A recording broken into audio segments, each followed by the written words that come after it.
limitar el debate al video. Sin embargo, estas largas filas que ustedes están viendo, honorables representantes, no son hechas por personas que vayan a reclamar un subsidio, son personas que están enfermas. Doctor Jaramillo, nos dimos a la tarea de hacer un trabajo de campo el pasado domingo a las 3 de la mañana para amanecer el lunes por varios hospitales de la República de Bogotá y encontramos gente haciendo fila desde las 5 de la tarde, adultos mayores, a las 3 de la mañana, durmiendo en colchones, doctora Albaluz, al lado de botaderos de basura. No hay vigilancia, no hay policía, nadie que controle eso. Estoy hablando del Hospital de la Victoria, visitamos más de 8 hospitales y la situación es generalizada. Doctor Didier Burgos, usted dijo que si eso era Pereira, se le pareció porque es que la situación en Colombia es muy similar. Y el debate de hoy tiene por objeto acercar esa situación y esa grave crisis que está viviendo el sistema de salud colombiano al Distrito Capital. Porque hay cosas alarmantes y agravantes. Es que los más pobres, los más vulnerables, los más necesitados, que son los que están en el régimen subsidiado, ahora también se están viendo expuestos a unos dramas y unas tragedias que yo quiero que analicemos en esta mañana y ojalá podamos, al finalizar este debate, en un concurso con el Ministerio de Salud y con la Alcaldía Mayor de Bogotá, tratar de llegar a concertar medidas que faciliten el acceso práctico, rápido, eficiente y oportuno de los usuarios, porque estamos hablando de seres humanos. Un poco para contextualizar, permítanme contarles que en el régimen subsidiado están afiliados todos los pobres. Según la encuesta nacional de calidad de vida 2010-2011, a nivel nacional el 49.7% de la población está cubierta por el régimen subsidiado, frente a un 51% que están afiliados al régimen contributivo. Es decir, honorables representantes, que cerca de 22.800.000 personas están afiliados al régimen subsidiado. Según la gráfica, las regiones que tienen más alto número de población afiliada, en primer lugar está la región pacífica, la Orinoquía, la región atlántica. Sin embargo, si ustedes pueden observar en números absolutos, quien más tiene el mayor número de personas afiliadas al régimen subsidiado es la ciudad de Bogotá. Tenemos en el Distrito Capital 1.319.980 personas o usuarios del régimen subsidiado en Bogotá. Según la encuesta distrital de demografía y salud, la población afiliada a la EPS del sistema contributivo constituye el 77.8%. Las subsidiadas tienen el 22.5% y en el régimen especial está el 1.2%. Dentro del régimen subsidiado, en la ciudad de Bogotá encontramos las siguientes características, y permítanme rápidamente decir esto porque es importante saber cuál es la caracterización de esa población, qué enfermedades son las que padecen, para así mirar la demanda y la oferta de servicios que se les está dando. 58% de ese 1.319.000 personas que están en el régimen subsidiado en el Distrito Capital son mujeres, es decir, 713.085. frente a 606.895 hombres. 37.75 se encuentran en edades de entre 27 a 59 años y el 15.8% entre los 6 y 13 años. Como se muestra en la gráfica también, el 16.1% de los afiliados se encuentran en una de las localidades más vulnerables del Distrito Capital, que se llama Ciudad Bolívar. El 10.9% en la localidad de Bosa y el 46.2% pertenecen al CISBEN nivel 1. Dentro del régimen subsidiado en el Distrito Capital también encontramos a 1.249 afrodescendientes, 6.272 indigentes, 7.815 menores, doctora Ángela María Robledo, a cargo del Instituto Colombiano de Bienestar Familiar, 4.019 desmovilizados y 29.414 personas en situación de discapacidad certificada. Es decir, que estamos hablando de un número importantísimo de población que está en condiciones de vulnerabilidad, que depende de la buena o mala atención de la eficiencia o la ineficiencia de las EPS y de la red pública hospitalaria. Sigamos, por favor. Miremos qué tan graves o cuáles son las enfermedades más recurrentes de las que padecen los bogotanos. Digamos que la enfermedad más relevante tiene que ver con las enfermedades de los dientes como la primera causa de consulta en población de 5 a 59 años. Enfermedades del aparato respiratorio, la infección respiratoria aguda, que es la primera causa de morbilidad en menores de 4 años, la cual se incrementó en el último año en un 30%. Dentro de las enfermedades del aparato digestivo tenemos la enfermedad diarreica aguda, continúa siendo una causa importante de morbilidad en menores de 5 años. También tenemos otras enfermedades como las enfermedades de los ojos, que en la mayoría de los casos se debe y obedece a la falta de cultura de lavado de manos. Encontramos con gran preocupación la prevalencia de bajo peso al nacer. En el régimen contributivo en Bogotá el porcentaje es del 4.8% y en el régimen subsidiado se superó esta cifra acercándose casi al 6%. En el 2010, honorables representantes, se presentaron en Bogotá 1.200 casos de tuberculosis, una enfermedad que se creía ya erradicada. Quiero también aquí hacer mención a algo. Las enfermedades que los bogotanos están padeciendo hoy son enfermedades fácilmente prevenibles y estas enfermedades las están padeciendo las personas de más bajos recursos. Evidentemente, como sucede en todo el país, no solamente están enfermándose las personas en el distrito capital, también están enfermas las EPS y también están enfermas como un efecto dominó los hospitales y las clínicas, las IPS públicas. Y miremos de qué se enferman estos hospitales.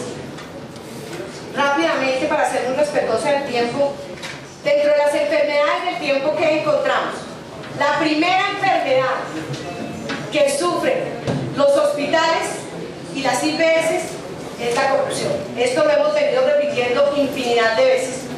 De los 22 hospitales que tiene Bogotá, 11 hospitales están en quiebra. Los pacientes se mueren en la sala de urgencias, a veces porque hace falta un par de pilas. En total, de los 22 hospitales públicos de Bogotá, se mueve casi alrededor de 1,5 billones de pesos. Pero tanto dinero no ha servido absolutamente para nada para que los hospitales presten un mejor servicio y garanticen el derecho a una salud digna a todos los bogotanos. A manera de ejemplo de lo que conocemos de los grandes escándalos por corrupción, por ejemplo, cirugías sencillas que pueden costar 800.000 pesos en una clínica privada le terminan valiendo al hospital público cerca de 2,5 millones de pesos.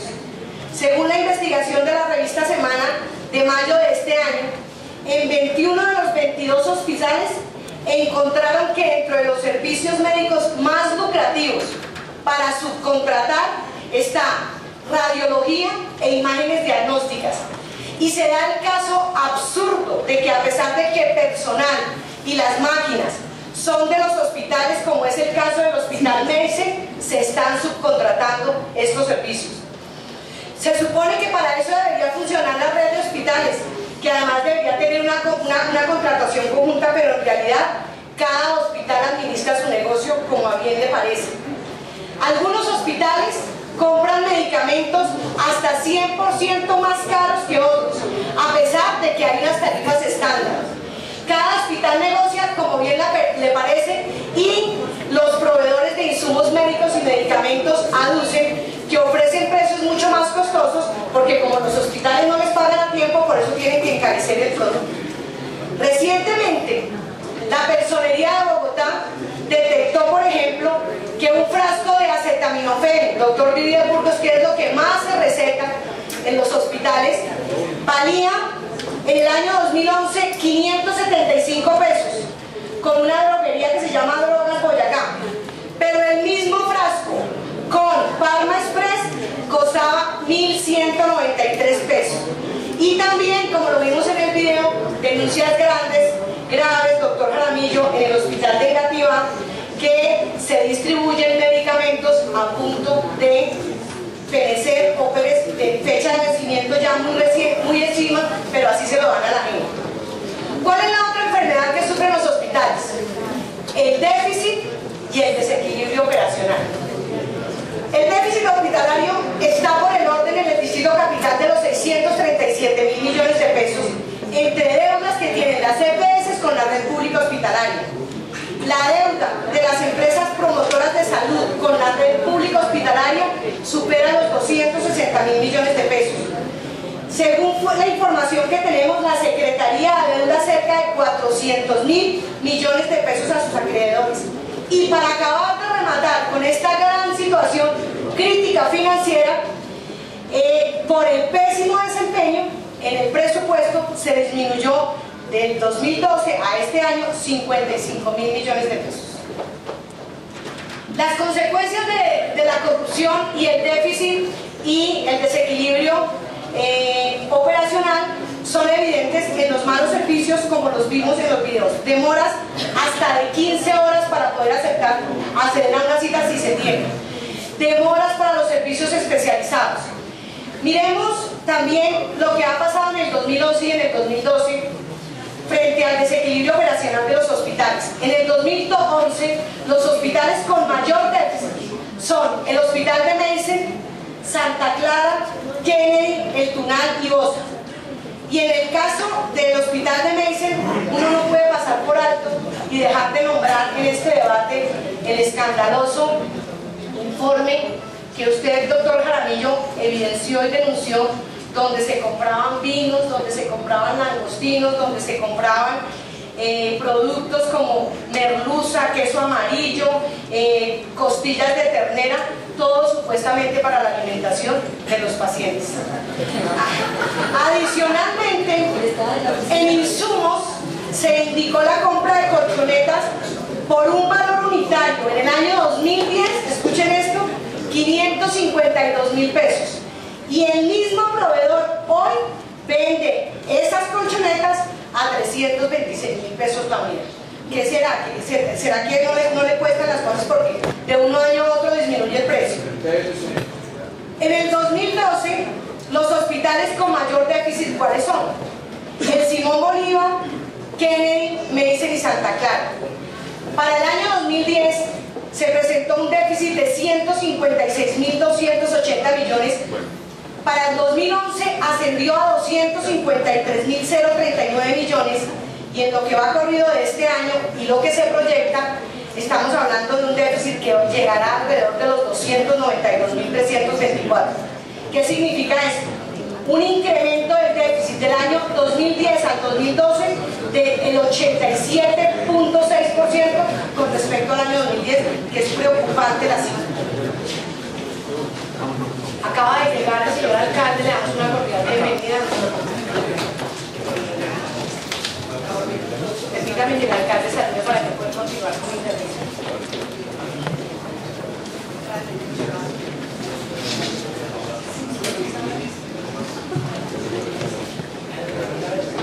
Bienvenido, gracias.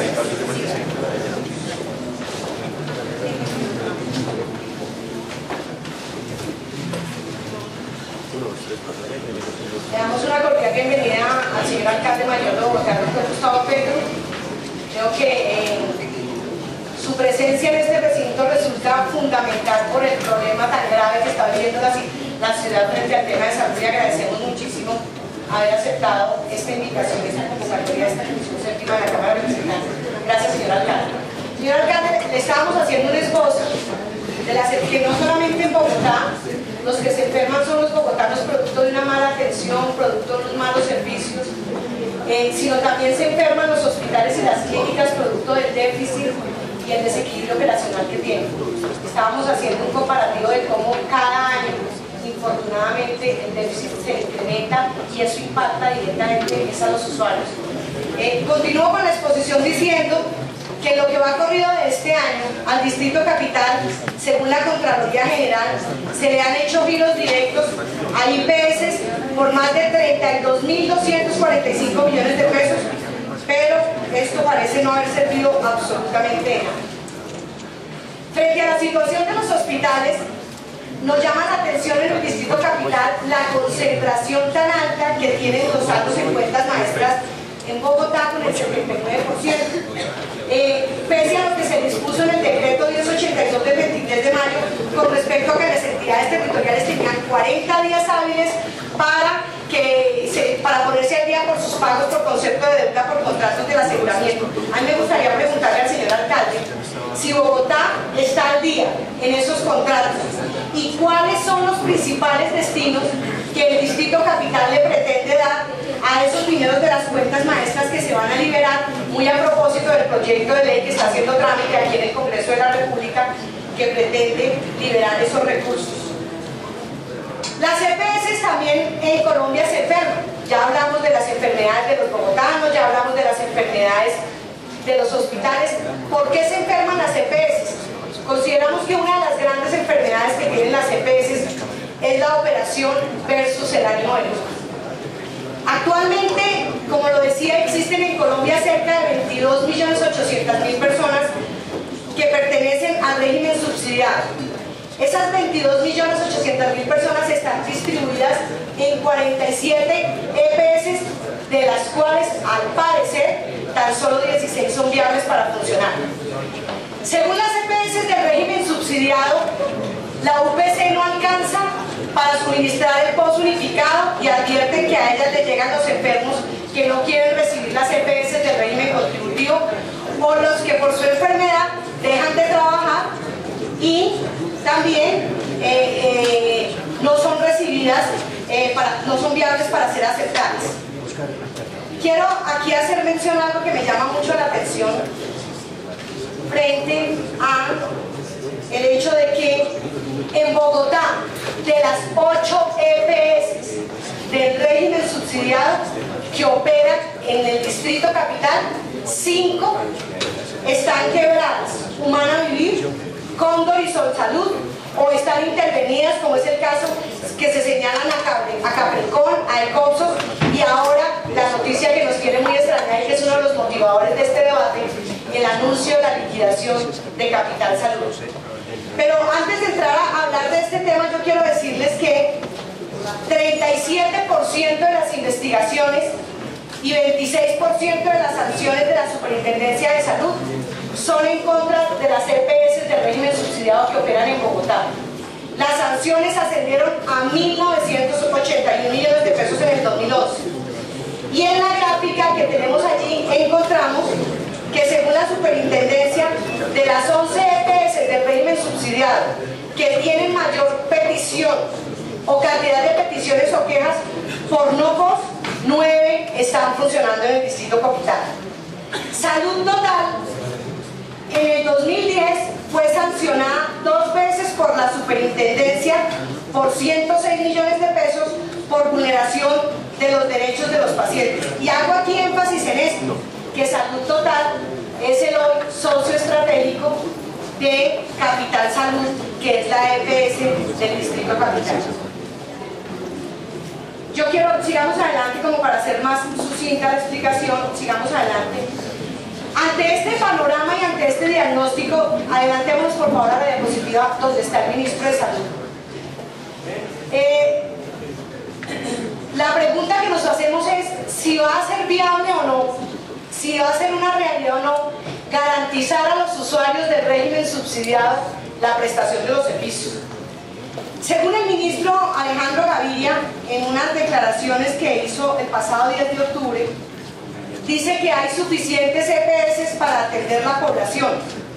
Abro comillas: la atención para los usuarios del régimen subsidiado de salud en el país está garantizada. Pero ¿qué hemos encontrado? Señor viceministro, esta misma observación se la hicimos al señor ministro el pasado jueves, que nos estuvimos reuniendo acá para hablar del tema del proyecto de ley de cuentas maestras. Usted alcanzó a ver el video que presentamos al inicio de la intervención del debate, y lo que uno puede decir con gran preocupación, con tristeza, es que no está garantizada la atención para los usuarios del régimen subsidiado. Y la mayor prueba de ello, yo creo que no ha llegado, ojalá llegue pronto, la tenemos hoy acá en este recinto. Cuando llegue va a ser el señor José Chiquiza, que su padre falleció el martes de la semana pasada en la EPS de Confacundia, producto de un traslado que se está haciendo de una EPS que está liquidada, que se llama Salucondo, y como ya está en liquidación, lo trasladaron para Confacundi. El señor llegó a pedir la prestación de los servicios, una autorización, y el drama pues más adelante nos vamos a enterar. O sea, esa es la pequeña prueba de que esto no está funcionando. También tengo otras pruebas, y a eso sí me quiero referir, señor viceministro, porque son cantidad e infinidad de denuncias las que a diario recibimos. Nos llega una denuncia de Caldas, donde nos informa el doctor Didier que están inhabilitadas las unidades de gineco-obstetricia y neonatos, la cual ha llevado a la muerte 5 maternas y 66 muertes perinatales en el año 2011. Y en lo corrido del 2012 se han dado 6 muertes maternas y 99 muertes perinatales.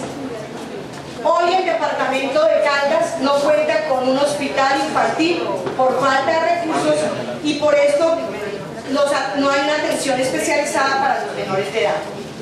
En Bogotá, también, que el debate se centra en Bogotá, encontramos grandes irregularidades, no solo en los hospitales, sino también en las EPS que se encuentran cuestionadas por su viabilidad financiera. Casos de clara violación a los derechos de los pacientes. Señor superintendente, señor secretario, alcalde mayor, caso Salucondo, María Teresa Gavilán, paciente con cáncer, EPS quebrada con más de 27.000 afiliados, por demoras, falta de contrato con IPS que se llama Onconcare, se demoraron en operarla y le hizo metástasis en el año 2011. No le han hecho el tratamiento continuo, ya que la quimioterapia que deben hacer cada 21 días la hacen cada 2 meses. No la programan con la continuidad de vida porque en la IPS Oncolife le dicen que Salucondo no ha cancelado la deuda. María González, afiliada de COPSOS, paciente que también es diagnosticada de cáncer. La liquidación de la EPS a la cual estaba afiliada generó que se finalicen los contratos con una IPS como es el Instituto Nacional de Cancerología, interrumpiendo de esta manera los tratamientos. Desde hace 20 días no ha podido seguir con las quimioterapias por este proceso de transición. Denuncias de la Asociación de Usuarios de Centros Oncológicos Especializados. Las IPS, señor superintendente, doctor Morales, las IPS contratadas por las EPS del régimen subsidiado aparentan una infraestructura y no pasan de ser operadores de garaje. Contratan prestación por paquete integral del manejo del paciente con cáncer y no pasan de ser centros de radioterapias y quimioterapias por paquetes tan solo de 4 sesiones que no garantizan el manejo integral de la enfermedad. Algunas de estas IPS no cumplen con los requisitos de habilitación exigidos por la 1439. Las quejas concretas, señor Superintendente Nacional de Salud, van en contra de Oncolife, Oncosalud, Eusalud, Centro Integral de Investigaciones Oncológicas CIO, Centro Oncológico Dr. José Luis Mayorga, sobre los cuales no se está ejerciendo ningún control para evitar este tipo de abusos. En Bogotá, en el 2011, alcalde, ya se contabilizan 65 demandas con casos relacionados con la atención oncológica, cuyas pretensiones ya ascienden a 29.635 millones de pesos, que es una cifra no poco importante. Hablemos para terminar en este debate, señor presidente, y gracias por el tiempo, de lo que está pasando con la única EPS que tiene participación distrital, Capital Salud. Sigamos. Capital Salud es un proyecto que se empezó a gestar en el año 2007, al parecer, porque no encontramos documentación que lo soporte. A través de un convenio que se celebró con la Universidad de La Sabana en el año 2008, se realizó el estudio de conveniencia de la constitución de esta EPS y allí, paradójicamente, lo digo paradójicamente para futuro, quien asesoró este estudio de conveniencia era el anterior Superintendente Nacional de Salud, el doctor Conrado Gómez. Él asesoró esta conveniencia de esta constitución de esta EPS. Con el acuerdo 357 del año 2009, del 5 de enero, el Consejo de Bogotá le autoriza al gobierno distrital, al gobierno de Bogotá, crear una EPS del distrito para el régimen subsidiado de naturaleza mixta. Le dice, su capital no puede ser inferior al 51%, y este capital, que no puede ser inferior del 51%, lo obliga a que dicho porcentaje se vea reflejado, válgalo decir, en la asamblea de accionistas, en la junta directiva y los gerentes, y más adelante me van a entender por qué estoy diciendo que lo obliga a decir casi que a conformarlo así. Aquí el socio mayoritario es el distrito capital con el 51%. En mayo del 2009, con un nuevo convenio que se firma con la Universidad del Bosque, se presentó un rápido cronograma del proceso, pero fue rapidísimo, en menos de un mes. En junio 24 se selecciona a Salud Total como el socio estratégico y se descarta en ese proceso a Humana Vivir. El 1 de julio del año 2009 se firma un acuerdo marco entre Salud Total, EPS y Capital Salud para la negociación y se establecen los detalles propios de la negociación. ¿Cuándo fue realmente la constitución de Capital Salud? El 26 de julio mediante una escritura pública. Pero ahí no para todo. Capital Salud tiene una habilitación inicial para operar. Se la dan en el año 2010, el 22 de julio. Pero conforme al acuerdo marco que se había firmado, honorables representantes, no podía operar Capital Salud hasta que se hiciera la fusión con Salud Total. ¿Y cuándo se iba a hacer la fusión total con Salud, la fusión con Salud Total? Cuando se excindiera o se separara Salud Total del régimen contributivo o con Salud Total del régimen subsidiado, y esto pasó solo hasta el 27 de julio del año 2010. Salud Total del régimen subsidiado fue habilitada en enero del 2011 con la resolución 029 del 7 de enero del 2011. En junio del 2011 se aprueba la fusión de Capital Salud Total EPS subsidiado, pero en junio, y solo hasta diciembre, con la resolución 3869 del 21 de diciembre, se habilita a Capital Salud con la fusión de Salud Total a operar en el régimen subsidiado. ¿Qué hizo Salud Total? Con la habilitación de junio empezó a manejar recursos por 6 meses que no le correspondían. Pero no es solamente eso, no es solamente el manejo irregular que hizo de recursos, que ya tiene una investigación, sino que esta resolución de habilitación que se expide el 21 de diciembre del 2011 la emite el ya Superintendente Nacional de Salud, que era el doctor Conrado Gómez, y quien, dicho también por palabras del secretario de Salud, en lo cual coincidimos, no podía haber firmado esta resolución porque estaba impedido, estaba inhabilitado para hacerlo, y sobre el tema también queremos pedir explicaciones. ¿Cuál es la situación de Capital Salud hoy? A mayo del 2012 tenía afiliados 383.627 solamente en Bogotá, porque ascienden a más o menos 420, porque también tiene una sede en el Meta. Capital Salud tiene 220 empleados aproximadamente, y las localidades con mayores afiliados son Poza, como lo pueden observar ustedes allí en la diapositiva, con 62.086 afiliados. Ciudad Bolívar con 54.934, Kennedy con 41.455 afiliados y San Cristóbal con 33.854. Es decir, que el mayor número de afiliados están donde hay localidades donde hay altos índices de pobreza y de vulnerabilidad. Capital Salud, como ya lo dije, también opera en el departamento del Meta. Sigamos. El crecimiento porcentual de junio del 2012 con respecto a junio del 2011 es del 28.78%. ¿En razón a qué? Al crecimiento de usuarios y al cambio en el valor de las UPCs, para un total de, ahí lo decimos, 98.341 millones. Pero escuchen esto, los costos médicos ante la unificación del POS la tienen en un déficit. Recordemos que mientras en el régimen contributivo le reconocen una UPC de 547.000 pesos aproximadamente por cada usuario, la UPC del régimen subsidiado está en 433.000, hay una diferencia como de 113.000 pesos.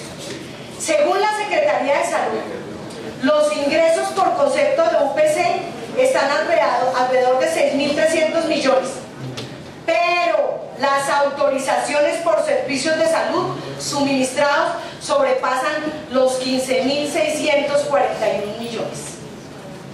La situación financiera de Capital Salud presenta un déficit desde el año 2012. La pérdida de esta EPS con corte a diciembre del 2011 fue de 1.270.552.000 pesos.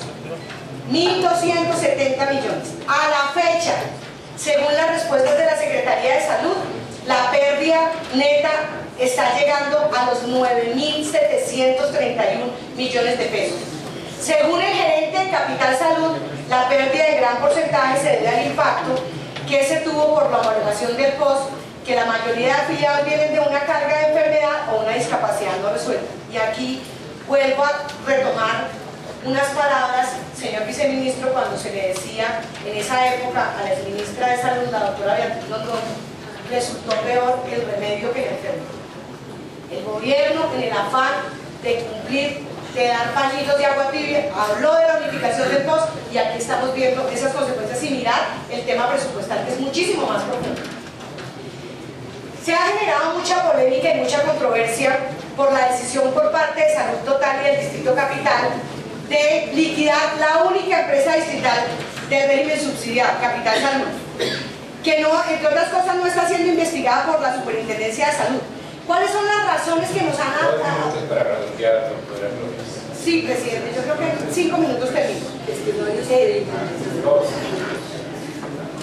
La razón que nos han dicho para la liquidación de la única EPS, repito, de salud del régimen subsidiado de Capital Salud, es la crisis económica que está viviendo, que hace, pues obviamente, insostenible la relación y que está generando pérdidas diarias por 60 millones de pesos y una deuda con los centros hospitalarios de la red pública que llega a los 21.590 millones de pesos. Aquí, señor presidente, honorables congresistas, señor alcalde, señor viceministro, a mí me parece que es importante que todos nosotros conozcamos las verdaderas razones por las cuales se está hablando de la liquidación de Capital Salud. Porque el gerente de Capital Salud habla de la homologación del POS, pero yo le he escuchado a usted, doctor Jaramillo, decir que el Distrito Capital fue asaltado de su buena fe. Yo quiero que nos cuenten por qué el distrito habla de ser asaltado de su buena fe. Pero hay otra serie de irregularidades y denuncias que es importante precisar acá, que también sería bueno que nos las aclararan. Dicen que, y hice mucho énfasis, que el 51% de participación que tiene el distrito en Capital Salud le daría todo el derecho, esa posición dominante, para que fuera el Capital Salud quien nombrara al gerente, quien manejara los recursos. Pues no es así. Fíjese que Salud Total es el que es socio minoritario, nombra al gerente, maneja los recursos, y ha sido evidente, y lo ha dicho así la Personería de Bogotá, la debilidad que tiene el Distrito Capital para el manejo de una EPS, donde quien se está lucrando es el privado y no el público. Pero ahí no para todo. También hay otra denuncia que tiene que ver con las 471.980 personas que hasta el pasado 12 de febrero aparecían como inscritas de Capital Salud. En realidad, estas personas no están inscritas ni están afiliadas en Capital Salud. Las tiene afiliadas o las tiene caracterizadas Salud Total. Y ello lo único que está haciendo es generando una incertidumbre muy grande, porque la gente dice, bueno, ahora es que soy afiliado, ¿Quién me va a prestar los servicios? ¿Capital Salud o Salud Total? También es importante contarles acá que durante 6 meses, de junio a diciembre, Salud Total manejó unos recursos, presumiblemente que eran de Capital Salud, que no podía y no debía manejar. También encontramos que Salud Total, de régimen contributivo, estaría también pagando tarifas más altas a su red de hospitales que a las instituciones de la red pública, mientras que Salud Total le paga al Policlínico de Olaya, escúchenme esto, que es un privado, es su socio, 1.299.000 pesos por una apendicectomía.